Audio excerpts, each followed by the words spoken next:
অ্যাপের মাধ্যমে postal vote প্রদানের জন্য উৎসাহিত করতে বার্মিংহাম ওয়েস্ট মিডল্যান্ড বিএনপির ও বার্মিংহাম সিটি বিএনপির উদ্যোগে এক আলোচনা সভার আয়োজন করা হয়।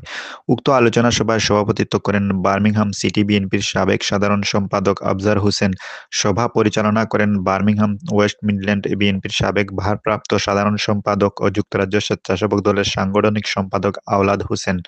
উক্ত আলোচনা সভায় প্রধান অতিথি হিসেবে উপস্থিত ছিলেন কেন্দ্রীয় বিএনপির সদস্য, যুক্তরাজ্য বিএনপির সাধারণ সম্পাদক ও সুনামগঞ্জ-৩ জগন্নাথপুর শান্তিগঞ্জ আসনের বিএনপির মনোনীত প্রার্থী কয়সর এম আহমেদ।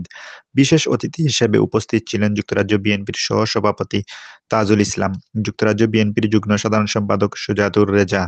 সভায় অন্যান্যদের মধ্যে বক্তব্য রাখেন যুক্তরাজ্য বিএনপির উপদেষ্টা কাজী আঙ্গুর মিয়া, বার্মিংহাম ওয়েস্ট মিডল্যান্ড বিএনপির সাবেক সহ-সভাপতি আব্বাস মিয়া, জালাল উদ্দিন, সাবেক সাধারণ সম্পাদক আবুল খালিক, ঢাকা জাতীয়তাবাদী ফোরামের সভাপতি advocate Golam Sabbir Ali Parvez, Birmingham West Midland বিএনপির সাবেক সহ-সাংগঠনিক সম্পাদক আব্দুল কবির, যুক্তরাজ্য যুবদলের সহ-সভাপতি Mudassir Khan, Birmingham West Midland স্বেচ্ছাসেবক দলের আহ্বায়ক রফিকুর রহমান রফু, বার্মিংহাম সিটি যুবদলের সাবেক সভাপতি কয়সর আলী শাহীন, বার্মিংহাম সিটি যুবদলের সাবেক সাধারণ সম্পাদক রাসেল আহমদ, নাজমুল করিম, আবিদ মল্লিক, মাওলানা শামীম হোসেন।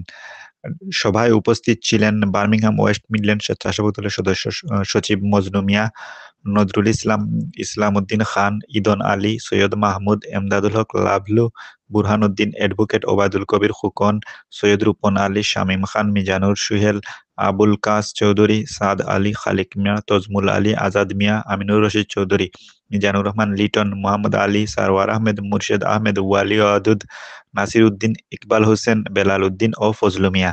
সবার শুরুতে কোরআন তেলাওয়াত করেন মনোয়ার হোসেন, দোয়া পরিচালনা করেন মাওলানা ফরিদ উদ্দিন।